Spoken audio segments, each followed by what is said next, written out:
So on this winter solstice, I start week 7 of this Weaver's Journey. And I wanted to read you the 7th illumination from the Divine Mother's book. We are reflected in the trees. Our roots are where we come from, our beginnings. As we grow upward, they grow deeper, grounding us, connecting us to the earth we are part of, and forming our foundations that hold us up in the storms of life. Our trunk is who we are, who others see, and what we show to the world. Our bark is like a fingerprint, and the rings within tell the story of our growth. Our branches above show our potential and all our possibilities, all the directions we can take, all the roads we open, always searching and reaching for the light that nourishes us. The Divine Mother is the soil that nourishes our roots and gives us the opportunity to grow a strong foundation. She is the water of the rains and the underground rivers that renews and feeds us. She is the air that breathes life into us, that blows soft and hard, making us stronger. She is the sun that shines down upon us, giving us strength and energy, making the time of growth. She is the moon that pulls the waters to the surface, the memories and emotions of the past to guide us to new beginnings, marking the time of inner reflection and healing. The contemplation that goes with this week, at least from the start, is number 3. The spark of our soul is the inspiration connected to the divine. Follow your heart with courage when the vision appears. Movement, growth, and release creates freedom where the soul dwells. Slow, nurtured growth creates the space where the soul thrives. So the last few weeks have been really interesting. I've been reflecting back on the journey so far, and it really seems like the first 6 weeks was setting up as far as changes of perspective on certain aspects that needed to be shifted for this kind of depth. As you've heard me talk many times, it really started with the exchange. So changing perspective on exchange from a back and forth exchange to companionship, which is a whole different movement. So some of the things to sum up the last 6 weeks, the bond, exchange to companionship, companionship for love and hope, just being present. The 3 worlds aligned. So myself, the inner world, the outer world, the nature aspect of world. So the energetic world, that is the Divine Mother's world. And then the human world, the society, being open, observant, and present in those, bringing them into alignment within myself. I can't bring the entire nature or world, society into alignment, but I can bring myself into alignment. The 3 towers, the black tower, the white tower, the red tower, that's been really huge. The celestial cross, so the 4 royal stars in the sky, the patterns they're associated with, the dualities within them, the planter and the healer, the guardian and the weaver. And so a lot of it was foundational aspects. So changing some of those, changing some of the perspective, but also changing some of the way I move and tools that I'm using. So it was really kind of giving me a foundation for the journey. And then last week was hard, and I'm not going to talk about a lot about last week publicly. It is something that I'm saving for those in the temple, that, my Patreon people and my temple and my coven. But last week was rough because I'm one of those people, I've got to learn through experiencing it And I think that really is all of us. If we think about it, we can gain information and knowledge and understand something, but to truly understand and have it become part of us, we have to experience. Going back to, the whole idea of faith, our society and Abrahamic religions, faith is done blindly. Faith is done without upfront work. The thing is that's not true faith, not just saying the words, not just doing the actions. Faith for me is we have experience. The experiences build and create a belief, and then that belief turns into our faith through that process. So a completely different way of looking at it. But anyway, I got some tools, some things to really focus on. So we're really focused on companionship bond. We're in the three worlds, the three towers. This is tool aspect of how I'm moving. And then the celestial cross gives me a divination center. It also gives me a seasonal time kind of flow and cycle of perspective, and crossing those dualities. And then, like I said, last week I had to experience some things to really feel, understand, and let some stuff go. It was rough. It was a rough week. I spent most of the week in tears. But that's okay, because the thing is I grew immensely in that. And blessings and curses, it was a crappy way to have to learn these lessons to gain this kind of experience. But at the end, oh my God, it was so rewarding. It changed so much deep within. And it's hard to explain, but I literally felt like crawling out of a cocoon, like a butterfly crawling out of a cocoon. I'm not even a big butterfly person.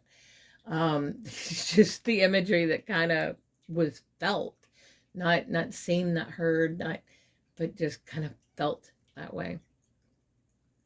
And then today, it's really bringing a point of living. It's quiet contemplation, but not even really contemplation. It's quiet observance. It's quiet presence.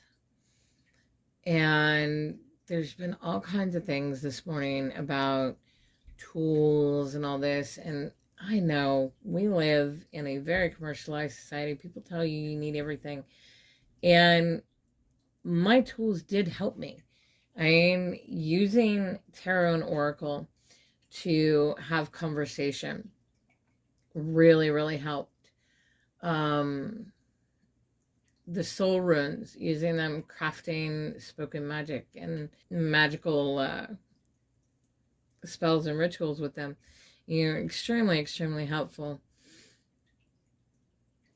But I love what she said this morning.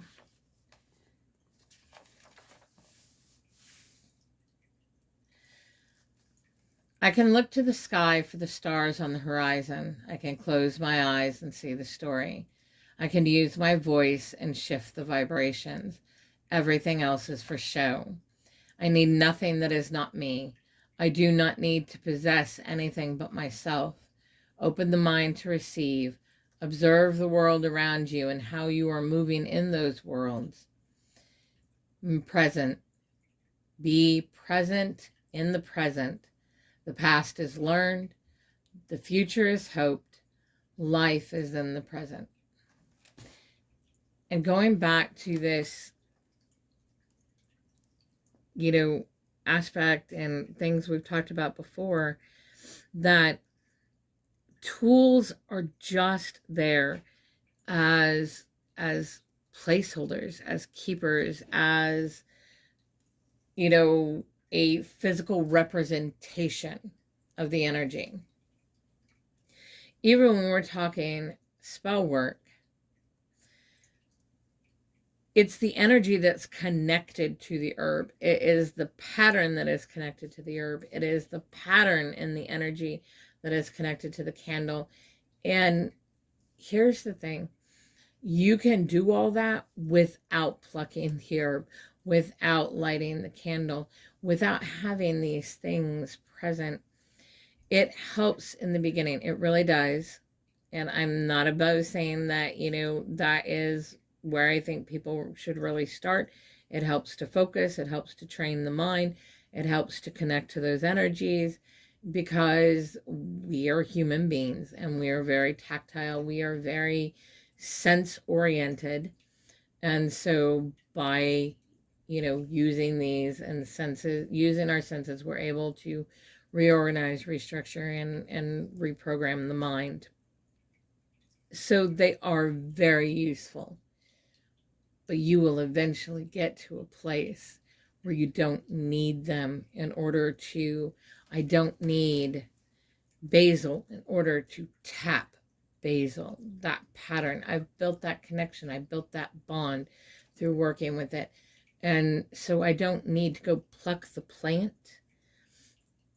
I just need to work with the energy. There are things to be said about consuming when, we put these certain herbs into the foods that we're cooking. One, there's nutritional aspects and vitamins, things that we get from the herbs for our body. And then there's senses, flavor and all that. But again, you're looking back at kitchen witchery and, this idea of, putting things in our foods with intention, blending them and weaving them together within the meal that we're creating. And then we consume that into ourselves. So really great healing, shadow work, glamour, empowerment, all of these things can be done through food, which I think is just really fascinating. We kind of hint at it and we talk about it and we tiptoe around often in social media, but rarely do I hear people actually talking about the consuming aspect of that and what we are taking in through that kind of magic. Consuming has been a big thing on this journey with the mother. I have a very specific cacao consuming ritual that I do with her.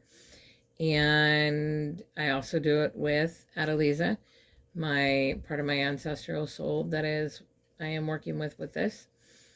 And yeah, and it's been some heavy weeks. And there was a point of slowing down to really absorb, to really see, because there were some foundational shifts. There were tool realignments and things, and it's not tools like, oh, I need my cards, I need that. No, it was, a lot of observant things within myself and within the worlds around me. So, the stars, thinking about that from the sky clock and the constellations on the ecliptic and the 4 royal stars, which creates the celestial cross, which creates a different kind of patterning of moving through the master pattern.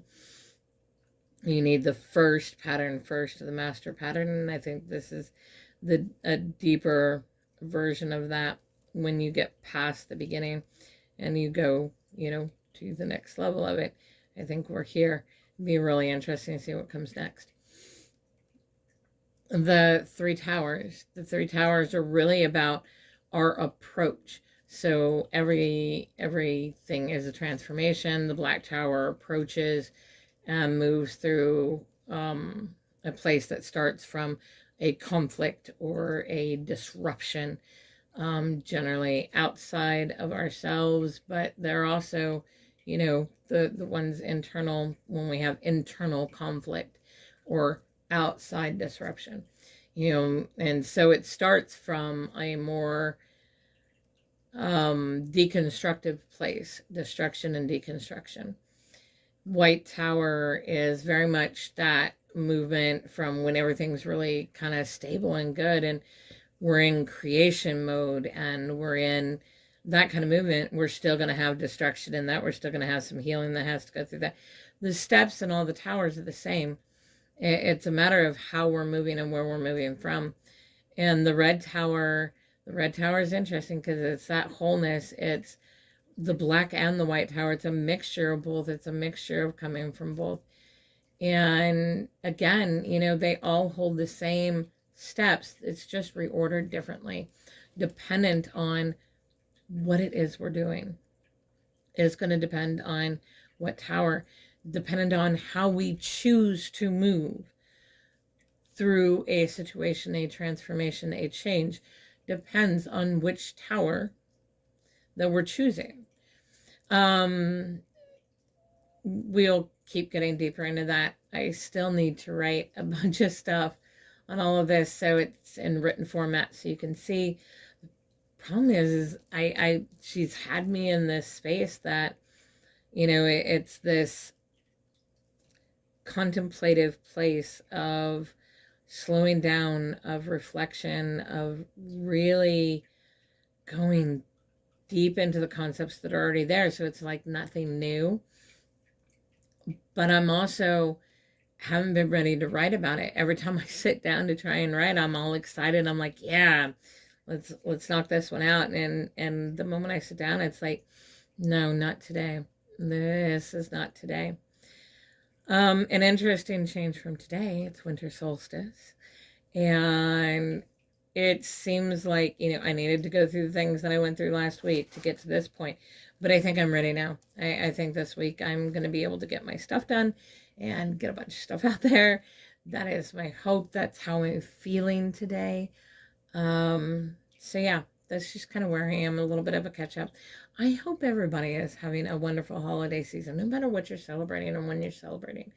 I hope you are having a magical time and finding ways to bring some joy and excitement and something new. This is the darkest night, and the light will start returning. This is our time to reflect, but also to be creative in the mind and get ready for whatever it is that we want to do next. If you have ideas of what you're doing next, or what's ahead of you, or what you want to get into this year, tell me down in the comments. I'd love to know about it. I'd love to hear what everybody's doing and things you're thinking about. Have a great one.